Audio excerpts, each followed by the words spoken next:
Halo guys, Perkenalkan, nama aku Airin. nama aku Kenta. Jadi kita lagi ada di mana nih, Ken? Kita tuh lagi depan di ruangan Halmahera. Betul banget. Jadi kita bakal ada sesi talk show bareng Isabella Fry nih. Jadi jangan lupa ikutin keseruan kita hari ini. Stay tune guys. Stay tune. Bye bye. Halo, selamat siang semuanya. Kurang semangat nih, coba sekali lagi. Selamat siang semuanya. Oke, gimana kabarnya hari ini? Baik. Oke, kami ucapkan selamat datang di acara seminar Public Speaking and Presentation Skill dengan tema Real Talk Growing Up in the Spotlight. Sebelumnya, perkenalkan kami MC yang akan memandu acara hari ini. Saya Sinta Mauli dan saya Chelsea, dan hari ini kita bakal bahas hal yang sangat dekat dengan kehidupan kita. Semua tentang perjalanan menemukan jalan hidup, menghadapi tekanan, dan melihat sisi lain dari proses yang tidak terlihat orang. Bener banget nih, Cel. Hari ini kayak temen-temen ya udah pada gak sabar banget nih buat denger langsung dari narasumber kita. Pastinya nih, Li, dan spesialnya hari ini kita kedatangan pembicara yang luar biasa banget. Beliau merupakan aktor film utama layar lebar nih teman-teman, yang sejak remaja udah aktif di dunia hiburan. Fun fact-nya nih, beliau juga merupakan mahasiswi Universitas Multimedia Nusantara nih teman-teman. Wow, siapa ya? Kayak pada penasaran banget nih. Tapi sebelum kita sambut beliau, kita mau hangatin suasana dulu teman-teman dengan sedikit ice breaking. Bener banget nih, Cel. Langsung aja kali ya, kita sambut MC yang akan membantu ice breaking kita, Dara dan Salam.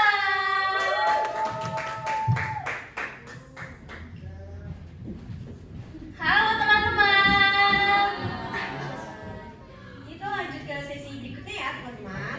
Tapi sebelum itu izinkan kita memperkenalkan diri dulu teman-teman. Nama aku Sahla Dan aku Dara, dan kami yang akan membantu ice breaking teman-teman.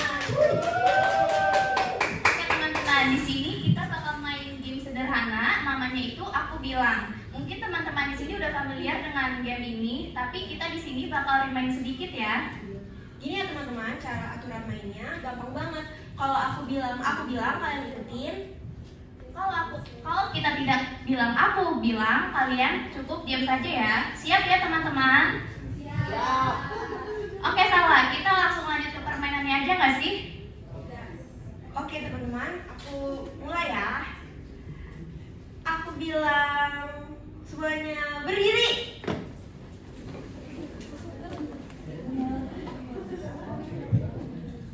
Aku bilang tangan ke atas. Aku bilang tangan ke bawah. Ke atas lagi. Ya.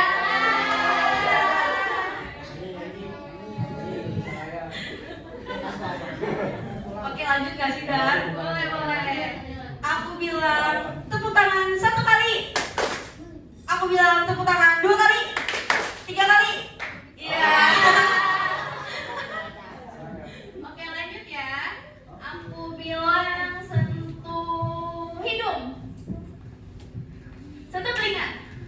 Iya. Oke. Aku bilang sentuh rambut. Duduk. Wah seru banget nih Dan. Kita lanjut aja gak sih ke ronde yang terakhir? Ya, benar sekali. Langsung mulai aja nggak sih, Sa? Boleh.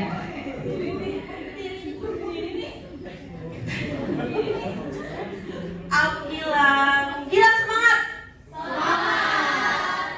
Bilang lagi. Bener sih nggak salah. Ya udah teman-teman boleh duduk.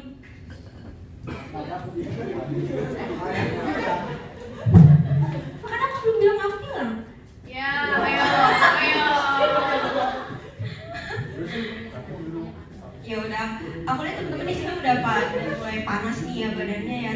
Dar ya nggak sih Dar? Iya, benar sekali nih, Sa. Kita lanjut ke sesi berikutnya aja nggak sih?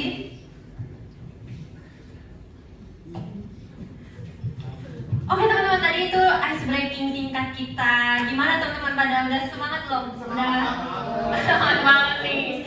Oke deh, kita langsung aja kali. Iya, oke. Boleh kali ya, Cel.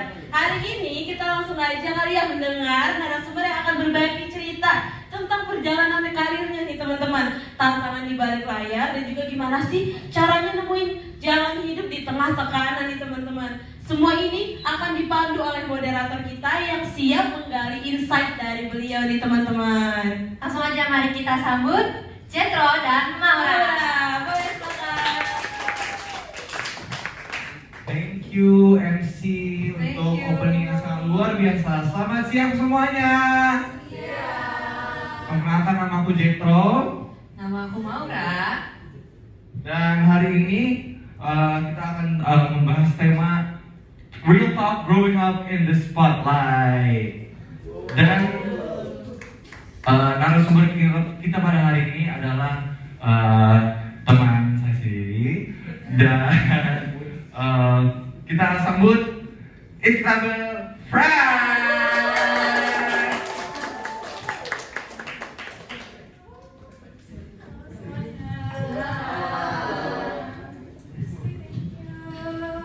Halo semuanya. Halo Kayla, terima kasih banyak sudah meluangkan waktu untuk hadir dan berbagi bersama kami. Oke, Kayla. Aduh, Kak lagi. Halo Zetro, apa kabar? I'm good, how are you? Oke, you're good. Sama Mala juga. Halo. Oke, kita langsung mulai aja kali ya. Iya. Oke, first question. Pertanyaan pertama, Kayla, sederhana nih. Ketika awal perjalanan karir, apa momen yang paling berat dan membuat Kayla sendiri hampir menyerah? Oke, sebelum aku mulai dalam menjawab pertanyaannya, mungkin aku intro sedikit kali ya, boleh ya? Kepada semuanya mungkin yang belum terlalu kenal sama saya gitu, nggak apa-apa. Perkenalkan, nama aku Isabel Mutiara Fry, tapi boleh aja panggil aku Ella. Aku termasuk bisa dibilang a growing artist gitu, dimana aku tuh sekarang lagi dalam proses dimana aku menjalani work and also kayak passion aku di dalam dunia perfilman, dunia entertainment gitu. Dan meskipun sekarang aku lagi fokus full sama kuliah, aku belum fully fokus kepada aku lagi break sebentar gitu dalam dunia entertainment demi aku selesaikan edukasi aku gitu. Cuma di sini aku masih terus menjalani passion aku gitu, my insight of what I know, apalagi dunia entertainment ini gitu. Nah untuk tadi pertanyaannya, what is apa ya tadi yang paling berat dan membuat kakak hampir menyerah? Yang waktu di dunia entertainment ya, dunia film ya gitu. I think salah satu hal yang bikin aku itu hampir banget menyerah, sampai aku tuh sering banget komplain sama manajer aku sendiri, sama mama aku, keluarga aku sendiri gitu kan. Was pas aku pertama awal-awal mulai, dimana banyak orang mungkin di sini tahu kalau dunia entertainment ini bukan merupakan dunia yang very kind, apalagi ke orang-orang yang baru mulai gitu. Dia kadang untuk dunia film, dunia entertainment gitu, untuk orang yang baru mulai itu bisa dibilang agak harsh, right? Apalagi kalau kamu memasuki this field of work, dimana kadang ini sering banget yang aku dengar dari teman-teman aku yang baru mulai juga, dimana kamu masuk ke tempat dimana semua orang udah kenal satu sama lain, tapi kamu nggak kenal siapa-siapa. Jadi di sini kamu ngerasa fully sendiri, kamu ngerasa kayak what should I do now gitu. Apalagi untuk orang yang baru mulai di umur-umur yang masih muda seperti aku gitu kan. Waktu aku mulai aku masih SMP atau SMA awal kan. Iya, aku baru mulai di umur gitu. I felt lonely pas awal mulai itu bikin aku hampir menyerah.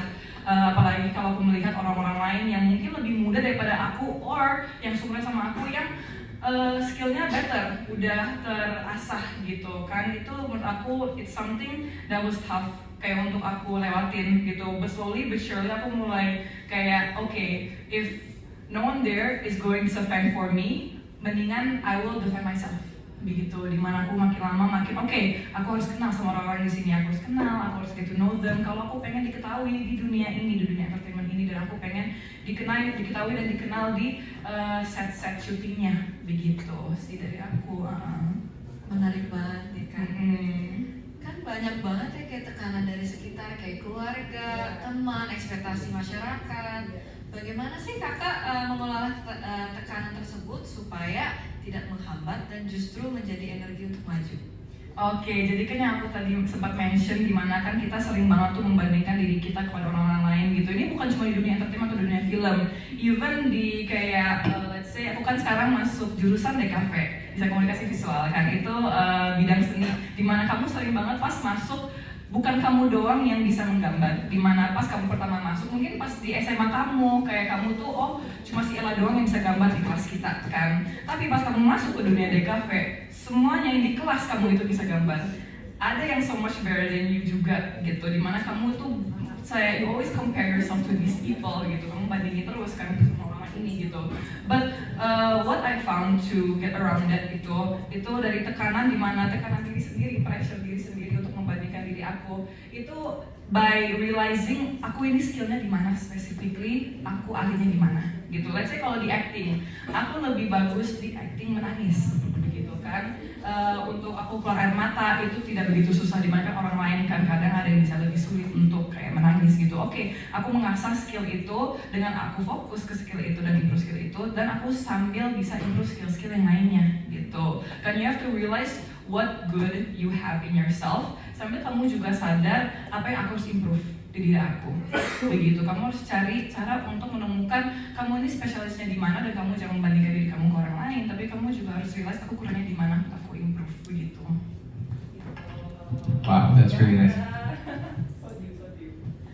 Tepuk tangannya mana nih? Dia banget ya masuk ke TikTok ya teman-teman. kan jurusannya di cafe, Iya. passionnya acting, Iya. two different things. Yes. And you said that in the field of entertainment pasti ada yang lebih jago, Iya. and of course di dunia art juga pasti ada yang lebih jago, ada yang lebih bagus. Knowing that there's people that are better than you, how do you hold yourself to not compare? And how do you find your path biar bisa pede? Jadi awalnya itu sebenarnya aku bukan orang yang pede-pede banget ya. I feel like when aku pertama masuk kuliah, banyak dari teman-teman aku bilang kayak Ella, kamu tuh kok bisa sih dikenal banyak orang kalau di kuliah gitu kan, kok kamu bisa tahu sebanyak orang gitu kan, kayak apa kamu pede-pede aja atau gimana gitu. Tapi awal aku pas masih masuk SMA, aku sebenarnya pas SMA aku nggak banyak temen, dimana aku susah untuk cari teman, dimana I knew people tapi sekedar kenal doang, bukannya aku beneran bisa deket dengan orang-orang itu gitu kan. It's because I didn't feel confident myself, aku merasa ini aku tuh siapa gitu kan. I felt asing, sama seperti dunia film, dunia entertainment, dimana kamu tuh berada di tempat dimana kamu tuh bener-bener asing banget. And boleh bantu ya, takutnya nyaring di kuping kalian. Tes, oke. Dan how I overcame that itu same like I said initially, dimana kamu tuh harus bisa mencari what your specialty is, specifically di spot mana gitu kan. Dan kamu harus continue, ini cheesy banget, tapi kamu have to keep being yourself. Dimana aku sadar aku tuh bisa mulai banyak teman, kenapa gitu, karena I stay being myself kan. Kayak aku bisa dibilang sama orang lain mungkin aku dulu pas SMA aku suka menyembunyikan diri aku yang suka mungkin anime stuff atau film stuff yang nerd gitu kan, nerd banget gitu. Aku menyembunyikan diri itu dari orang lain karena aku gak mau orang mikir aku kayak iyalah orangnya kayak wibu gitu kan, wibu gitu kan. Itu sesuatu yang aku sembunyiin pas SMA, tapi justru karena aku sembunyiin itu gak banyak orang yang bisa relate ke aku. Karena mereka ngerasa kayak ini she feels false, she feels fake gitu. Tapi sekarang di kuliah aku kayak yaudah, aku suka anime, aku suka film-film yang banyak yang niche, indie films atau segalanya itu, aku tetap I express it to people. I tell them that kayak oh ya aku suka film ini, anime ini. Kalau mereka nggak suka dan mereka menganggap itu aneh, ya udah nggak apa-apa. But you filter through these people. Kamu akhirnya bisa filter orang-orang yang memang pada dasarnya itu mungkin nggak suka sama kamu. Dan kamu bisa filter tuh orang itu, dan kamu akhirnya menemukan orang yang you feel comfortable with, yang kamu nyaman banget sama orang itu, dan kamu bisa terbuka secara keseluruhan dengan orang-orang itu. Menurut aku itu caranya. And that also helped me with not comparing myself to other people juga. Kenapa? Karena I found that being myself itu, because I stopped being someone who is fake or putting a false facade, aku jadi malah bisa lebih kayak nggak membandingkan karena I know what I'm good at gitu, and I feel like kalau aku bagus di sini dan kayak I am my own person. Diri aku ini, every person is unique, semua kebenaran orang itu unik banget gitu. Dan dari situ aku mulai sadar, there's no use buat aku compare diri aku, karena semua orang itu punya skills dan personality yang unik dan interest yang unik banget, yang that makes them themselves, begitu. Jawabannya bagus banget. Facts banget ya. Jawabannya bagus banget. Stay true to yourself, guys. Very deep. Coming from a family where I am also in an entertainment world industry, I know how fast it is. So fast, yeah. Satu minggu lu kuliah, satu minggu kerja, and then the next week there's another schedule. It's so fast. Yeah. How do you manage to be in that environment, and what skills do you think that you have to have in order to be in that industry? Oke, jadi jangan aja tuh apa gitu. Jadi di dunia entertainment ini memang dia benar-benar it's a fast paced living style. Everything itu benar kayak set gitu. Kayak oke, di satu detik ini kayak oke, aku harus casting di sini di Jakpro gitu. Terus nextnya oke, satu detik kemudian aku harus udah on set syuting di Jakpus dan aku harus kesini gitu kan. It feels overwhelming. Dimana sometimes you can't, kamu nggak bisa kayak memegang fully ini kamu berada di mana, karena kamu bingung gitu, kayak kamu jiwanya tuh masih di sini, tapi kamu udah harus di sini gitu kan, kayak kamu udah harus kayak di sini kan udah mendekati UAS di sini. Siapa yang deadline-nya banyak banget deadline-nya hari ini. Aku banyak banget, aku ada deadline-nya malam ini juga yang aku harus selesaiin kan, and it's something that like kayak dari deadline itu, bayangin kamu punya deadline ini, terus nanti kamu hari ini ada rapat. Baru kamu hari ini ada rapat yang keduanya lagi. Baru hari ini kamu harus lanjut online meeting malamnya gitu kan. Kayak you sometimes can't grasp fully, ini aku harus yang mana duluan. Tapi itu yang penting yang harus kamu carikan dulu gitu. You need to find what you have to do first. Dimana kamu harus prioritize apa dulu gitu kan. And di dunia entertainment, dimana ini fast-paced living banget, where sometimes kamu ini you have to be in one spot and then you have to be in another karena kamu punya schedule ini gitu kan, dimana kamu packed banget, you sometimes don't have time for yourself, but justru itu yang harus diingetin. Kamu harus ingat untuk stop dulu dan untuk bernafas, karena kalau kamu lanjut terus di dunia entertainment, banyak banget actress and actors that I know personally yang udah kayak it got to their head, dimana stresnya itu sampai ke otak mereka, dimana mereka itu never give time for themselves, dan mereka jadinya stres, dan mereka jadinya harus resort to coping mechanism yang tidak sehat gitu kan. I'm not gonna mention what, kita tahu apa gitu kan. Dunia entertainment is a scary place, very very scary, apalagi kalau kamu itu nggak membolehkan diri kamu untuk mempunyai batasan gitu kan. Di dunia entertainment everyone will find something to stress relief, right? Dan kamu tuh kalau di entertainment it's really good to just stop and breathe dulu dan nafas, dan kasih waktu untuk diri kamu. Be selfish with your time. Kalau ada yang bilang kamu harus di set ini, gitu, kamu harus kekeh bilang nggak bisa, aku harus stop dulu sebentar, aku harus nafas dulu sebentar, just for 1 hour 2 hours itu cukup buat kamu get it sorted out begitu. You have to just hold yourself close to your own body begitu. Keseimbangan itu antara pekerjaan sama kehidupan pribadi emang sering sulit ya Kak. Iya. Jadi terutama di saat-saat penuh tekanan itu bagaimana sih Kakak mengelola keseimbangan tersebut agar tidak burn out? Oh, burn out. Wow, oke. Di sini semuanya anak Strakom, ya. Semuanya ya anak Strakom ya. Di sini nggak ada yang anak DKV atau anak FSD gitu. Cuma menurut aku, maybe you guys punya teman FSD yang pernah bilang kalau mereka itu burnt out kan. Dan menurut aku anak Strakom juga bisa burnt out juga with the amount of projects that they all have. Apalagi kalau itu projectnya lebih ke praktek kan, atau nggak research paper gitu kan, bisa burnt out dengan itu. Di FSD, di Fakultas Indonesia, aku sekarang ngomongin tentang experience kuliah aku aja ya. Karena dia relate juga ke perfilman ini, kamu sering banget bisa burnt out, dimana kamu itu constantly kerja, constantly gerakin otak kamu, constantly mikir to be original, to have an idea, sampai kamu akhirnya ini nggak bisa mikir lagi, semuanya kayak gitu, burn out. Kamu nggak bisa mikir lagi, nggak bisa mikir something new, kamu nggak bisa proses anything gitu kan. Di DKV ada yang namanya the semester 2 drop or the semester 3 drop, dimana kamu pas semester 1 nilai kamu tuh tinggi semua, dan semester 2 atau 3 tergantung orangnya kamu turun anjlok. Ada yang dari 3,7 IPK-nya 3,8 turun jadi 2,9, 2,7 karena saking burnout-nya. Kamu hampir semua kelas kamu ngulang, dan kamu itu harus kayak ngambil kelas itu lagi di semester 5 atau 6, banyak banget yang kayak gitu di FSD. Kenapa? Because then again, relating back to my answer yang initially, kamu belum kasih diri kamu waktu untuk bernafas.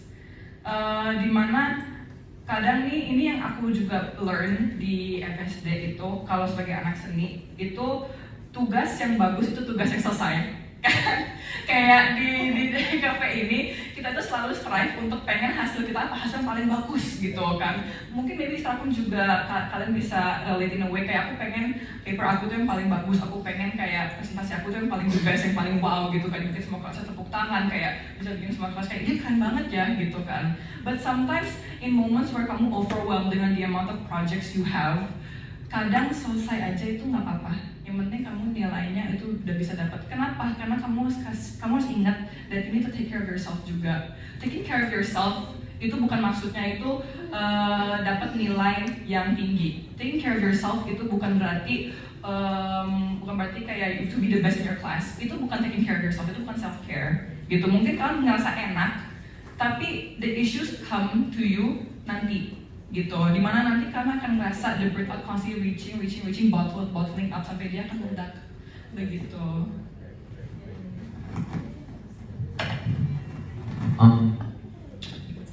Acting. Mulai dari SMP. Alright. You mentioned that you felt lonely. Very lonely. Di waktu-waktu ngerasa sendiri, do you have a mentor untuk membantu that time period, and how did that mentor help you? So, waktu aku baru mulai acting di SMP, aku kan awal mulai masih kecil-kecil kayak di periklanan gitu kan. It just started off as one-off jobs, dimana aku terima kayak oh ada iklan ini, ada iklan itu. Baru dia naik ke sinetron, baru dia naik ke film layar lebar kan. In those moments where aku tuh masih SMP, aku masih kayak punya mindset dimana kayak aku mau main sama teman gitu, aku mau hangout sama teman gitu kan. Justru malah aku dibilang sama my parents atau keluarga kayak, oh nanti kamu ada job jam segini ya, nanti kamu ada set syuting jam segini ya gitu. Maybe I tell kayak keluarga aku kayak, oh aku mau hangout sama teman-teman aku gitu, dan mereka bilang nggak bisa, kamu ada jadwal syuting gitu kan. You have that kind of innocence. Aku dulu had that kind of innocence di mana aku masih mau hangout sama temen-temen aku. Cuma jadinya itu jadinya malah justru gak ada kan. And I couldn't really lean untuk, karena kan di momen ini kadang kamu mikir mungkin sama keluarga gitu kan. But sometimes blood is not thicker than water. Kan kadang kamu tuh di momen ini kayak I didn't have my family to lean on gitu. Tapi dari situ in moments like this aku mencari kayak masukan dan cerita dari orang-orang yang ada di sekitar aku at that time, seperti di set syuting gitu. Aku ngomong sama orang di sana gitu kan. When it comes to everyone yang sini yang anak Telkom kan, you communicate with people kan, and that's how I feel like kayak dengan komunikasi sama orang ini itu yang paling penting yang kita harus lakuin, communicate. Itu penting banget karena kita sebagai manusia emang kita makhluk sosial, dan itu benar banget, kita makhluk sosial. So what I did when I felt so lonely at the time is aku komunikasi gitu. Aku datang ke orang-orang yang ada di set syuting itu, dan kayak aku cuma ngobrol basi. Even if they think I'm weird, it's nggak apa-apa kalau aku dianggap kayak oh aneh atau caper gitu. Yang penting I shot my shotgun. Dan di situ kayak pas aku ngomong sama orang-orang yang di sana gitu, mereka bercerita juga kayak, oh iya aku dulu pas awal mulai aku juga ngerasanya lonely, aku juga ngerasanya kayak aku sendiri, dan aku susah banget untuk mau kayak find myself. Dan from there, somehow, some way, for me personally, aku kurang tahu dengan kalian semua, tapi knowing that aku tuh nggak fully kayak sendiri gitu, ada yang nelfon, itu dijawab itu mamanya yang nelfon gitu, takutnya penting gitu kan, like seeing how kayak people felt, ada orang-orang di sekitar aku yang ngerasanya the same exact way I felt, same exact way banget. Itu aku ngerasa less lonely gitu. Dan aku ngerasa kayak karena ada orang yang aku bisa relate dengan orang itu, aku justru malah ngerasa I will survive. Karena kalau mereka bisa di posisi itu dan mereka bisa thriving, ngomong dengan semua orang di set dan friendly dan kayak they found themselves, tapi mereka juga awalnya ngerasa the same thing I did, I know I can survive gitu. I know I can like survive and overcome this gitu. Iya, begitu. Thank you Kak Ella. Wah, sama-sama. Jawabannya sangat-sangat jujur sih Kak. Very deep talk banget vibes-nya, kayak vibes ngobrolan yang kayak 2 AM on Discord, WhatsApp gitu. Ya kayak beneran wow gitu. My mom, my dad. Rasanya kayak yang kakak bicara ini kayak pernah kita alami juga. Iya. Pasti ada dorongan dari orang tuanya juga. Alright, I think that's all the time that we have for today. Thank you so much for coming. Thank you so much for inviting me. Beneran aku I love merasa your very very answers. happy. All your answers are very great answers. Thank you so much. Aku juga yakin kalian banyak belajar dari jawaban-jawabannya Ella. Iya. Dan pastinya kalian banyak pertanyaan juga. Jadi sekarang kita akan masuk ke sesi tanya jawab, viewers question and answers.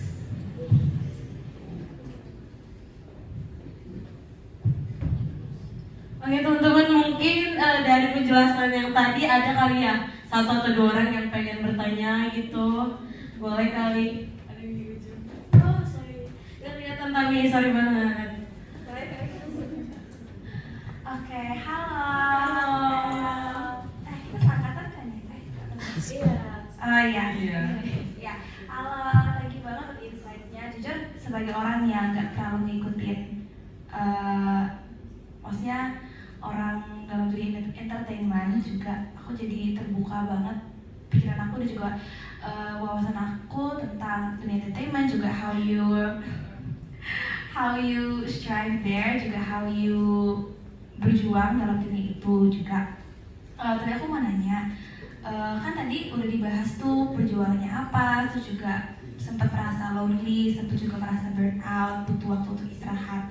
Tapi ada nggak sih beberapa momen-momen yang benar-benar unforgettable ataupun momen-momen yang menurut KL tuh pivotal banget atau kayak penting banget dalam pertumbuhan kamu sebagai seorang artis? Oke, tadi siapa namanya? Sorry. Nama aku Tami, bisa dipanggil Tami aja. Tami, ya, thank you Tami buat pertanyaannya, pertanyaan bagus banget. Thank you so much. Ya, jadi kan tadi kita sempat bahas a lot of the downsides kan. Ini kayaknya bleak banget, grey banget ya dunia entertainment gitu. Tapi justru white people, so many people punya passion untuk pengen di dunia entertainment, either mungkin sebagai kayak social media artist gitu, atau kayak as an actress, atau kayak apa gitu. Kenapa? Why? Because the moments where kamu tuh ngerasa lonely dan burnt out, sampai kamu tuh buat moments dimana kamu akhirnya casting mulu, deny, casting lagi, deny. But in one moment where kamu casting dan akhirnya kamu bisa diumumin dimana you got the part, you got called back.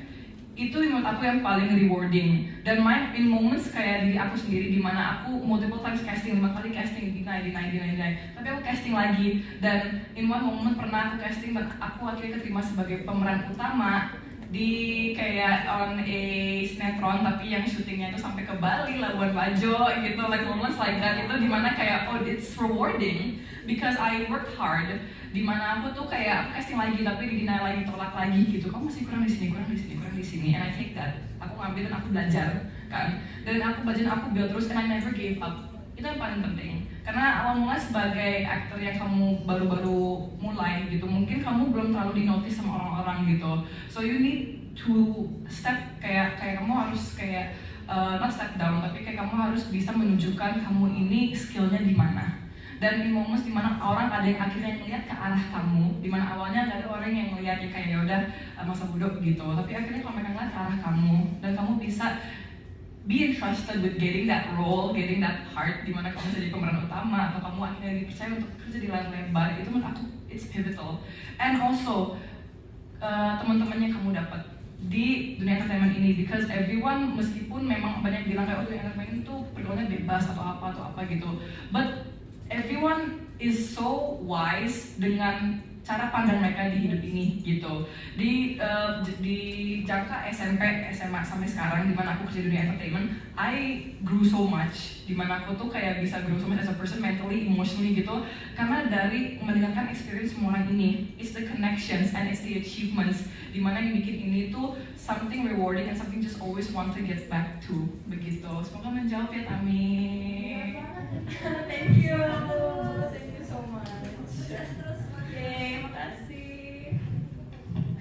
Thank you so much ya kepada audiensnya, sangat aktif ya sudah bertanya, dan tentu juga kepada Kak Ella atas insightful yang sangat luar biasa.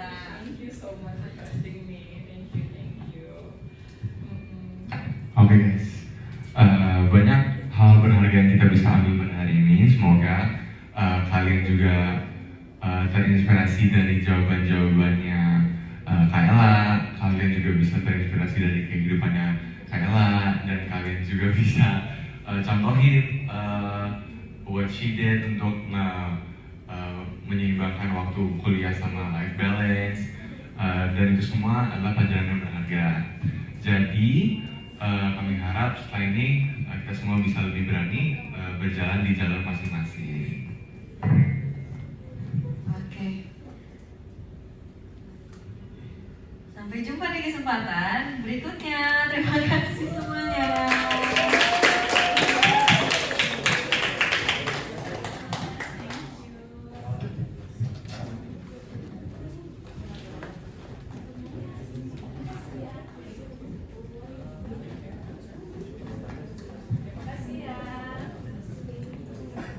Oke teman-teman, kita udah sampai di penghujung acara, dan tadi udah sempat dengar juga sharing dari Kak Isabel juga, sama sesi Q&A-nya juga. Maaf ya teman-teman kalau sesi Q&A ini cuman dikasih satu aja, soalnya waktunya mepet banget.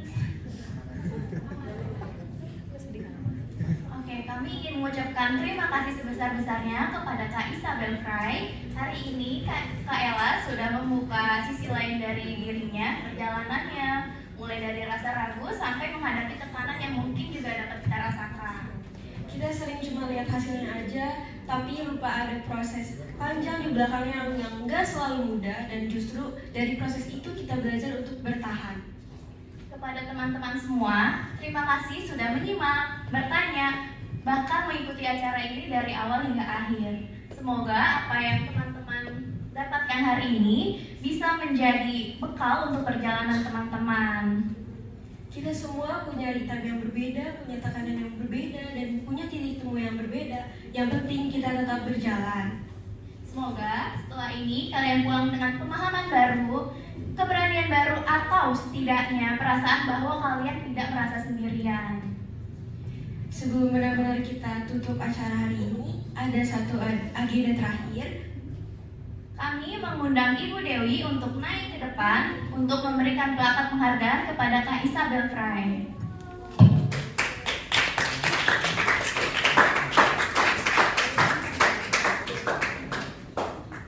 Kepada Kak Isabel Fry.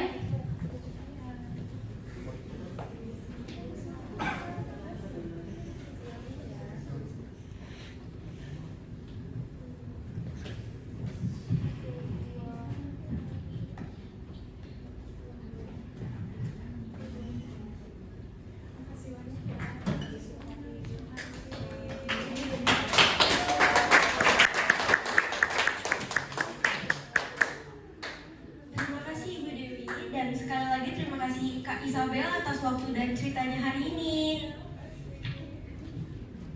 Kami izin undur diri. Saya Dara. Saya Sahla. Dan saya Chelsea. Dan saya Uli, kami berempat mengucapkan banyak terima kasih kepada narasumber dan tentunya kepada para peserta yang telah hadir di talk show hari ini. Sampai jumpa di kesempatan berikutnya.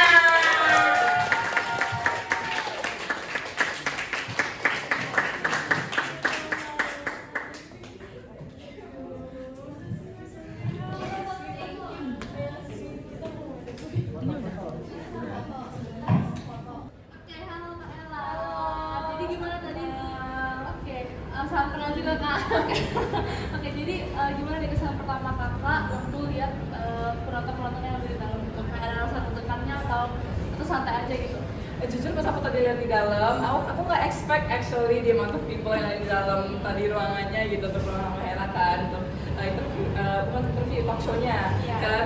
Initially aku tadi sempat nervous sedikit, cuma abis itu ya udah aku overcome aja gitu kan, karena aku udah senang juga. Aku nervous, tapi lebih senang juga karena aku dapat kesempatan buat bisa ngomong depan banyak orang ini gitu, di trust, dipercayai untuk bisa ngomong semua orang yang tadi ada di talk show-nya gitu. Jadi aku happy sih. Jadi happy overall ya. Oke, terus bener mau nanya gimana sih menurut kakak, topik kakak tuh kayak relate buat anak muda zaman sekarang gitu? Relate banget. Aku senang, jujur aku senang juga karena aku bisa share banyak banget experience aku sebagai kayak anak muda yang kebetulan harus kayak dewasa karena udah harus kerja gitu kan. Dan aku generally senang karena aku bisa share experience aku dan pelajaran apa yang aku dapat di proses kayak pas aku belajar apa aja, aku dapat masukan apa aja, aku bisa share ke semua orang hari ini gitu. Topiknya udah pas cocok banget gitu, dan aku juga senang sama pertanyaan-pertanyaannya juga gitu. Thank you kak. Iya. Oke, jadi one last question lagi nih kak. Kira-kira ada nggak satu pesan penting buat teman-teman yang nonton yang nggak tahu hari ini tuh apa kira-kira? Okay, taking from the talk show aku ngambil tadi, never forget who you are and always be yourself. Mau itu so cheesy, so basic apa gitu, tapi itu penting. Itu yang paling penting, harus kamu bisa implementasikan ke diri kamu gitu. Be yourself, dan kamu bisa menemukan orang-orang yang memang benar-benar suka di sekitaran kamu gitu. And never forget where you came from and who you are begitu. Oke. Thank you, Kak. Terima kasih banyak.